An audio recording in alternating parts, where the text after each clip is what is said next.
अब मैं आदरणीय प्रोफेसर साहब जी से निवेदन करूंगा, मेरे पास शब्द नहीं है। मेरा कार्यक्रम तो छोटे स्तर में फाइनल था। गुरुजी से बात हुई, हमने कहा हंसते हंसते, गुरुजी हमारी डांट लगा रहे थे हंस के, तो हमने कहा गुरुजी हमें समय दे दो, बोले तुम्हें देंगे समय। फिर गुरुजी का आशीर्वाद मिला, गुरुजी आए। मेरे पास शब्द नहीं है कि मैं उनका आभार कैसे प्रकट करूं। कभी कभी भावना शब्दों से महान होती है।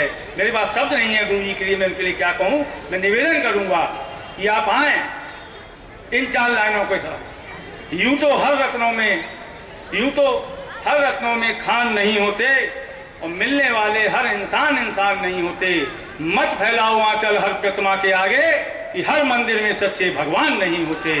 आए प्रोफेसर साहब और हम लोगों को आशीर्वाद देने करते हैं। निवेदन करूंगा सभी लोग खड़े होकर आह्वान करें।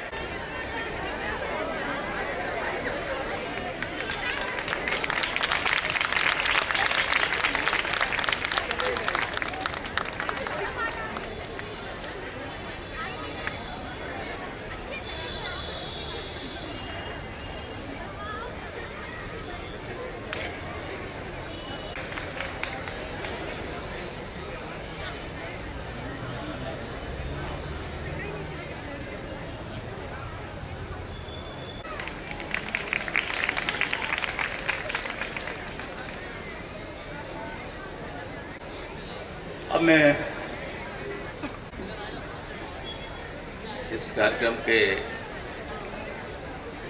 अध्यक्ष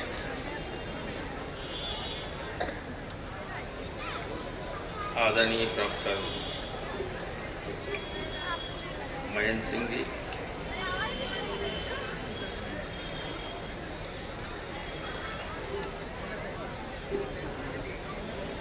प्रबंध समिति के अध्यक्ष श्री विजय शंकर वर्मा जी, हमारी पार्टी के वरिष्ठ नेता और उत्तर प्रदेश सरकार में कई बार मंत्री रहे और इस वक्त अंबेडकर नगर जिले के टांडा विधानसभा क्षेत्र से विधायक आदरणीय राममूर्ति वर्मा जी,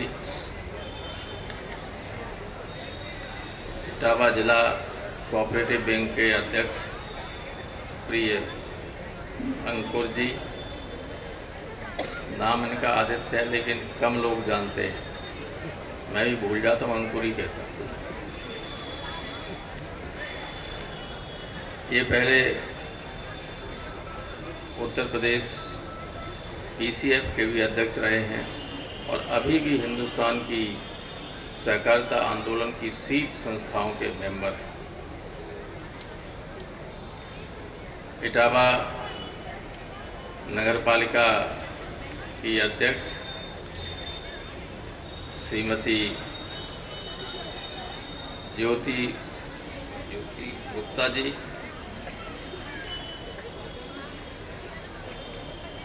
पूर्व अध्यक्ष कहाँ चले गए? संटू का मैं बार बार नाम भूल जाता हूँ, कुलदीप गुप्ता। वर्मा जी कुलदीप गुप्ता हैं लेकिन इन्हें सब संटू ही जानते हैं। और उत्तर प्रदेश में इनकी पत्नी मऊ के बाद संभवतः सर्वाधिक मतों से जीती हैं, मोर देन 30,000। ये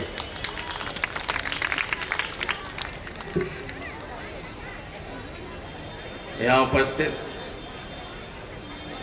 हमारे छोटे भाई की तरह संतोष जी, प्रबंध समिति के सभी सदस्यगण, इटावा जिला समाजवादी पार्टी के अध्यक्ष गोपाल जी, इस कॉलेज की के सभी अध्यापक अध्यापिकाएं, छात्र और छात्राएं, एनसीसी के कैडेट्स इतनी गर्मी में अपनी जो ड्रेस पहने हुए हैं उनको मैं ख़ास तौर से धन्यवाद देना चाहूँगा। और ये तो ऐसा दिन है या ऐसे व्यक्ति के सम्मान में सब कार्यक्रम हो रहे हैं। हालांकि जन्मदिन कल है लेकिन ये आशीष बहुत होशियार है। कल के दिन तो सारे दिन पटेल साहब की जयंती के दिन जो देश भर में कार्यक्रम होंगे, तो इनके कार्यक्रम को कोई जगह ही नहीं मिलती। इन्होंने सही किया कि एक दिन पहले पटेल जी को याद किया, हालांकि ये तो बहुत लंबे अरसे से कर रहे हैं।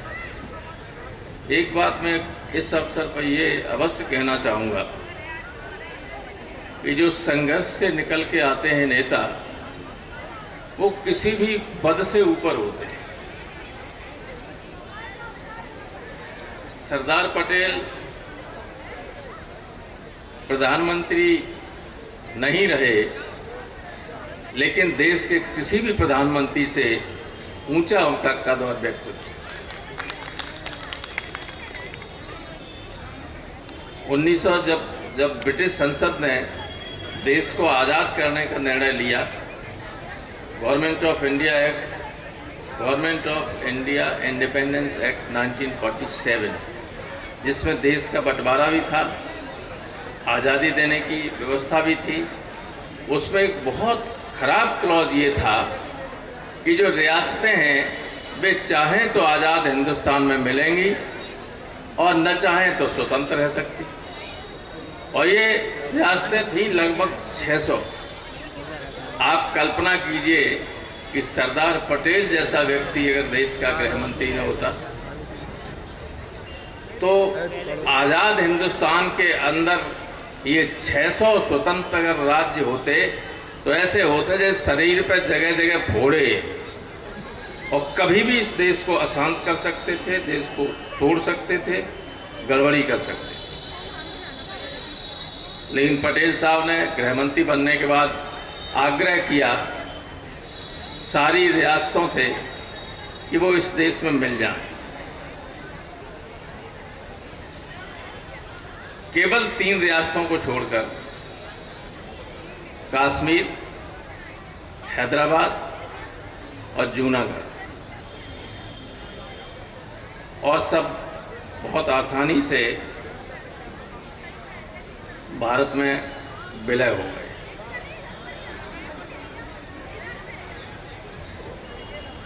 जूनागढ़ में थोड़ी सी दिक्कत हुई, वो भी हो गए, लेकिन हैदराबाद सबसे बड़ी स्टेट थी और कश्मीर, हैदराबाद के नवाब इसके लिए तैयार नहीं थे, और कश्मीर में आक्रमण हो गया था कुछ दिनों बाद कबायलियों उधर से, पाकिस्तान की मदद से। तो वहाँ महाराजा हरि सिंह तैयार नहीं थे, लेकिन लगा कि अब चली जाएगी रियासत। काफ़ी हिस्सा तो चला गया था, हिंदुस्तान की सेनाओं ने फिर रोक दिया उसको। बात करने के लिए बुलाया महाराजा हरि सिंह को। तरीका देखिए कितना क्या व्यक्तित्व था सरदार पटेल ने। महाराजा हरि सिंह को बुलाया, जब आ गए तो अपने पीएस से कहा कि उनको बैठा दीजिए, और 1 घंटे इंतजार करवाया बाहर, 1 घंटे राजा हरि सिंह। और जब बिलबिलाने लगे उसके बाद ने कहा बुला के लाओ, और एक कागज रखा महाराज सरदार पटेल ने कि इस पर आप दस्तखत कर दीजिए। उन्होंने पढ़ा, दस्तखत कर दिया, कश्मीर का विलय भारत में हो।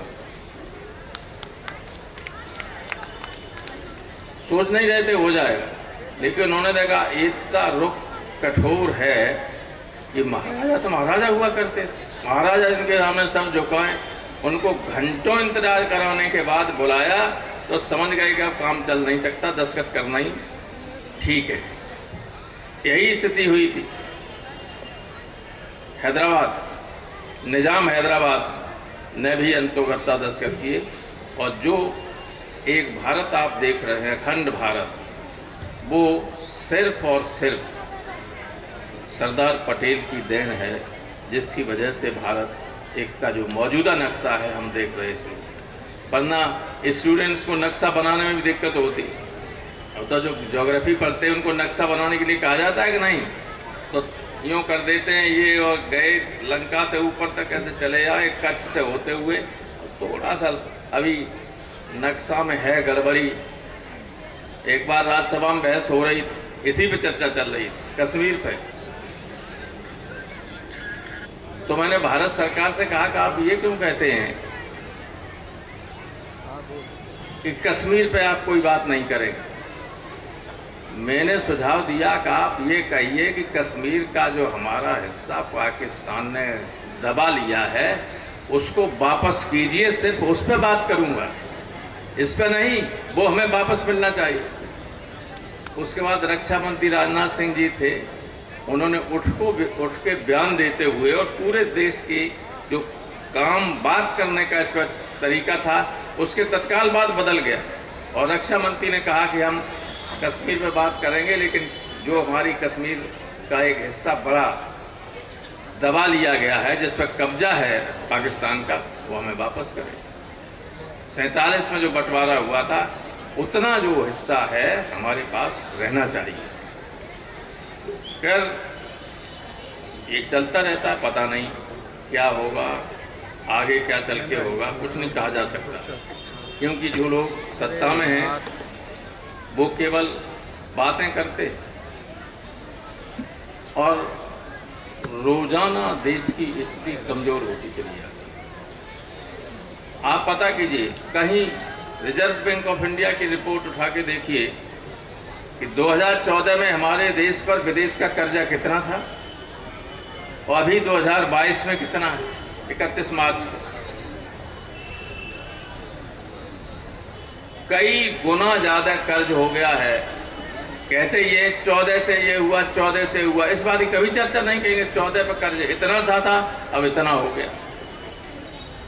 जीडीपी के 70-80% के बराबर कर्ज हो गया है। अगर ये 90% से ऊपर चला गया तो जैसी लंका की अभी स्थिति हो गई थी, चाय नहीं मिल रही थी, दूध नहीं मिल रहा था, पेट्रोल डीजल कुछ भी नहीं मिल रहा था, वही स्थिति हो जाएगी और सड़कों पर गाड़ियां खड़ी रहेंगी, ये हालत हो जाए। तो देश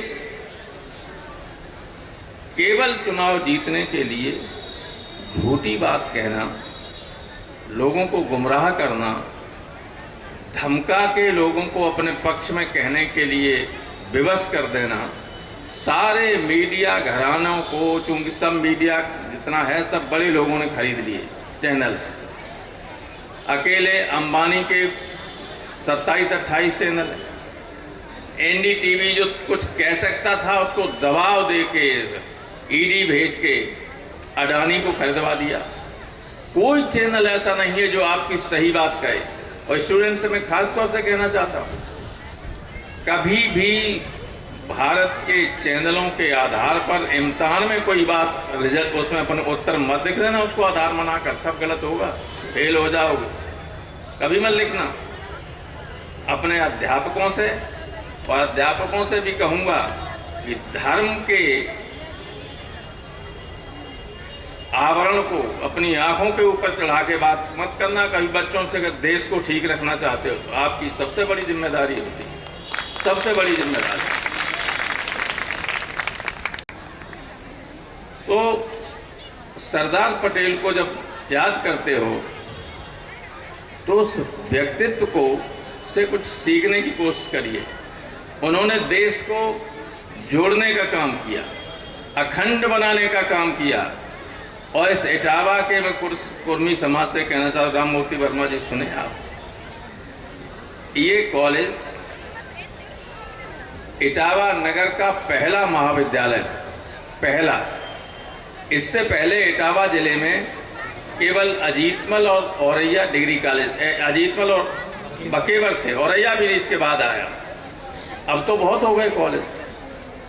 ये पहला कॉलेज था महाविद्यालय नगर का। और इसमें जब खुला उसी साल नेताजी ने इसमें दाखिला लिया, यहीं से बीए किया। यहाँ के लोग जो हैं इतने, उन्होंने देश को एक कर दिया, लेकिन पुरबिया टोला के कुर्मी एक नहीं हो सकते। ये इस कॉलेज में प्रबंध तंत्र कैसे न रहे, ये हटे। दूसरा, इसी में 24 घंटा लगे रहते बहुत सारे लोग। इसलिए मैं इस मोहल्ले के लोगों से मैं कहना चाहूँ, ये संस्था सबकी है। प्रबंध तंत्र में जो होते हैं वो कॉलेज चलाने के लिए होते हैं। ये बनी रहेगी संस्था तो आधे से ज़्यादा तो आपके ही लोग हैं। बाबू, क्लर्क और टीचर्स भी बहुत ज़्यादा हैं। तो सब रोजी रोटी देने का भी काम करता है, सम्मान देने का काम करता है। एक बार एक प्राइवेट रोला के बहुत इंपॉर्टेंट लोग हमसे कह रहे थे कि जो आदमी हमारे कॉलेज का लड़का के इंटर कॉलेज में पहुंच जाता है वो एमएलए, और डिग्री कॉलेज में पहुंच गया वो एमपी। ऐसा सम्मान है मोहल्ले में। तो इस कॉलेज को बर्बाद करने की कुछ लोग कोशिश करते हैं, क्योंकि प्रबंध तंत्र में अगर झगड़ा रहेगा तो तमाम सुविधाएं जो यूजीसी से मिलती हैं, यूनिवर्सिटी से मिलती हैं, और गवर्नमेंट ये अब नहीं देती है लेकिन मिलनी चाहिए, और आगे भी मिलेंगी जब व्यवस्थाएं बदलेंगी, तो वो नहीं मिल पाती। क्योंकि एक शर्त ये होती है कोई विवाद तो नहीं है मैनेजमेंट में, कोई मदद नहीं मिली। तो इनको समझाइए कि एक रहें, चुनाव के जरिए अध्यक्ष चुना जाता है, जब टर्म खत्म हो तो लड़िए चुनाव। जिसको यहाँ तो हर आदमी है इटावा क्लब का मेंबर, जो पैदा हुआ कुर्मी समाज में वो मेंबर इस कॉलेज।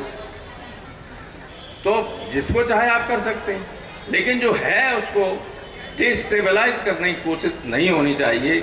पटेल साहब ने जो इस कौम के, पटेल साहब तो सबके थे, जितने आपके उतने हमारे उतने अन्य लोगों के भी, वो धर्म जाति सबसे ऊपर उठकर थे, लेकिन फिर भी थे तो कुर्मी समाज के, जिन्होंने देश को एक कर दिया। तो उनसे कुछ तो उनके जन्मदिन की पूर्व संध्या पे आप सीखिए, लीजिए कुछ उनसे। और यहाँ कम से कम एक रहकर इस कॉलेज को, इतनी बड़ी बिल्डिंग बनी है। जब मैं यहाँ पढ़ने आया था, मैंने यहाँ से डिग्री का बीएससी किया 66 में, तब ये आगरा यूनिवर्सिटी में था। उसी साल आगरा यूनिवर्सिटी से कई यूनिवर्सिटी बन गई। तो वर्मा जी यहाँ से लेके वहाँ तक, और फिर वो सामने लैब्स बन गई, इतनी बिल्डिंग थी। अब उससे कई गुना ज़्यादा बिल्डिंग बन गई, चारों तरफ बिल्डिंग बन गई, बल्कि डबल और बनने लगी। बना यहाँ हम लोग नीम का पेड़ था, है कि नहीं, उसी के नीचे खड़े रहते थे। तो अब इतनी महत्वपूर्ण संस्था है आपकी, और पहली संस्था है इटावा नगर की। अब भी इस संस्था का ही नाम सर्वाधिक है, चाहे जो लोग डिग्री कॉलेज बना लें, घर घर डिग्री कॉलेज बन गए, लेकिन उनका सम्मान नहीं है। सम्मान के कॉलेज का है। तो इसका सम्मान बरकरार तभी रह सकता है जब ये कॉलेज सुचारू रूप से चले, प्रबंध तंत्र को और अध्यापकों को ठीक तरीके से काम करने दिया जाए। अनावश्यक लिखा पढ़ी करने, हमें तो बहुत लोगों को जानता हूँ इस मोहल्ले, जिनका काम 24 घंटा ये है कि लिखो, ये लिख दो, ये यूनिवर्सिटी को लिख दो, ये कोर्ट में चला जाए, एक आदमी इसी पे लगा रहता है। इसे रोकिए। और ये जो लड़के हैं नए और पौधे हैं जो इस मोहल्ले की, वो इस सबको चाहे तो रोक सकती है, क्योंकि उन्हीं के इंटरेस्ट में है कि ये कॉलेज और बढ़े। और भी जो संस्थाएं हैं, एक इंटर कॉलेज है, वो भी बढ़े। तो वो तो अगर एक रहोगे ठीक तरीके से, तभी एकता के प्रतीक हैं पटेल साहब। आप लोग यहाँ अपनी एकता बनाए रखिए, मैं यही कहना चाहता हूँ। और मेरी आदत रही है कि कॉलेजों में मैंने कभी पॉलिटिकल बात नहीं की और आज भी नहीं करना, लेकिन राष्ट्र के हित में बच्चों को सोचना ही पड़ेगा, तथ्यों को पढ़ना पड़ेगा, देखना पड़ेगा, समझना पड़ेगा। देश की आर्थिक स्थिति क्या है, ये रिजर्व बैंक ऑफ इंडिया की रिपोर्ट्स आप कहीं से डाउनलोड कर सकते हैं। अब तो सबके पास हैं, स्मार्टफोन है, लैपटॉप है, ये सब से कर दी। चाहे जो किताब डाउनलोड हो जाती है उसकी रिपोर्ट, वर्ल्ड डेवलपमेंट रिपोर्ट देखिए कि हम कहाँ हैं। आज से 10 साल पहले हमारी क्या स्थिति थी, अब क्या स्थिति है, भुखमरी की स्थिति क्या है दुनिया में, हम किस नंबर पर हैं, आप सब पता कर सकते हैं। आपको यहाँ की प्रेस पे डिपेंड रहने की जरूरत नहीं है। प्रेस वाले बुरा न माने, ये हैं तो जो चाहते वही है जो मेरे मन में है, लेकिन जानते हैं कि अगर सही बात कह देंगे नौकरी से हटा दिए जाए। इसे हम जानते, ये तो यहाँ तो बहुत बड़े पत्रकार नहीं हैं, लेकिन दिल्ली में तो सारे बड़े पत्रकार हमसे मिलते हैं। कभी कभी मैं डांट देता हूँ तो कहते साहब आप तो जानते हो 2 लाख रुपए की नौकरी 1 मिनट में चली जाएगी, मेरी मजबूरी है। आप जो कह रहे हैं 100% सही, लेकिन बाल बच्चे भूखों मर जाएंगे अगर आपकी बात जो है वो मैं कहूँ सही बात की नहीं कह पाते। और एक बात ध्यान रखिएगा, जब लोग भय से किसी सरकार का या किसी व्यक्ति का समर्थन करते हैं तो वक्त आने पर वे ही व्यक्ति जो है बहुत आसानी से उसको पदच्युत भी कर देते, हटा देते। कभी भी दुनिया भर में ऐसा रहा है, हर तानाशाह से लोगों ने डरे, और अगर वोट की फैसला उनके लोगों के हिसाब से करने की नौबत आई तो उन्होंने हटा दिया उसे। इमरजेंसी में लोग सब कहते थे अरे साहब बहुत अच्छा है, रेलें समय से चलने लगी, अपराध खत्म हो गए, जाने क्या क्या कहते थे। और जब वोट पड़े, जब इंदिरा जी ने इमरजेंसी हटाई, चुनाव की घोषणा की, मुझे याद है कि चौधरी साहब ने कहा कि मुलायम सिंह लड़ने से क्या फायदा, डर की वजह से कोई आदमी कांग्रेस के खिलाफ वोट नहीं करेगा। तो हम लोगों ने कहा साहब चौधरी साहब कार्यकर्ता तो करेंगे, वन कार्यकर्ता कहाँ छोड़ दें, लड़ाइए चुनाव। और फिर क्या हुआ, उत्तर भारत में पंजाब, गुजरात, महाराष्ट्र, मध्य प्रदेश, हरियाणा, पंजाब, हिमाचल प्रदेश, दिल्ली, बिहार, उत्तर प्रदेश, केवल छिंदवाड़ा मध्य प्रदेश की एक लोकसभा सीट थी जो कांग्रेस को मिली। एंटायर नॉर्दर्न इंडिया में कांग्रेस वाज बास्ट आउट, एक सीट नहीं मिली। सब कहते थे इमरजेंसी बहुत अच्छी, ऐसे ही अब कहते हैं सब बहुत अच्छी। अब डर इतना हो गया है कि अगर किसी इटावा के किसी व्यापारी ने कह दिया कि खराब है, अगले दिन इनकम टैक्स करे, किसी नेता ने कह दिया तो ईडी का रेट। और जीएसटी को ईडी में लाने का मतलब यही है, क्योंकि व्यापारी तो छोटे बड़े सब हैं, एंट्री करने में गलती हो गई किसी से और किसी ने शिकायत कर दी तो ईडी किसी व्यापारी को कभी भी बिना कहे, बिना पूछे, बिना नोटिस के घर में घुस के पकड़ ले जाए। सारे देश में आतंक का माहौल, डर का माहौल, इसलिए सब कहेंगे बहुत अच्छा शासन, बहुत बढ़िया शासन मोदी जी का, बाबा जी। कहीं कानून में लिखा हुआ है कि किसी व्यक्ति के खिलाफ एफआईआर हो जाए तो उसके मकान में बुलडोजर चला दिया, लिखा है कहीं? कहीं नहीं। लेकिन न्यायपालिका तक डरी हुई। ये स्थिति ऐसी होती है, जब लोग डर के मारे कुछ न कहें तो समझ लीजिए कि सत्ता में बैठे हुए लोगों के चल चलाव का सिलसिला शुरू हो गया। जब भी चुनाव होगा ये गवर्नमेंट दोबारा सत्ता में नहीं आ सकती, क्योंकि जो बटन दबाते वक्त किसी के ऊपर डर नहीं होगा, किसी को डर नहीं होगा। अभी सबको डर है, सब स्वतंत्र रहना चाहते हैं। आज़ादी ऐसी चीज है जिसके लिए लोगों ने चौराहे पे हंसते हंसते गोलियां खाई, उससे बड़ी कोई चीज नहीं होती। जब आपको लगता है, जब लोगों को लगता है कि हमारी आज़ादी ही खतरे में है, हम कहें तो जेल चले जाएंगे, तो उस व्यवस्था को बदलने में अब ऐसा लगता है कि वक्त आ गया है। और जब भी चुनाव होगा ये, और अभी देखिए 4 राज्यों के चुनाव हो रहे हैं, ये जो भय पैदा करने वाले लोग हैं कहीं चुनाव जीतने वाले नहीं। हमें लगता है इसके बाद दिल्ली के चुनाव को किसी बहाने केंद्र के चुनाव को 24 का टाल न दें, कोई रास्ता ढूंढे। ये स्थिति है और स्टूडेंट्स की सबसे बड़ी जिम्मेदारी है। 77 में भी स्टूडेंट्स ने ही व्यवस्था की थी। गुजरात से शुरू हुआ आंदोलन छात्रों का मुख्यमंत्री को विवश कर दिया कि चिमन भाई पटेल को इस्तीफा दीजिए। कोई मिनिस्टर ऐसा नहीं था जिससे लड़कों ने कहा कि इस्तीफा दो, जिसने इस्तीफा न दिया।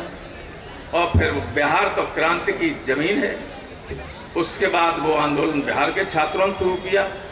और जयप्रकाश जी जो राजनीति से 52 के बाद आता अलग हो गए थे, देश के महान स्वतंत्रता संग्राम सेनानी थे, उन्होंने बच्चों के आंदोलन को सहारा दिया, साथ दिया, नेतृत्व दिया और इस देश से व्यवस्था को बदल दिया।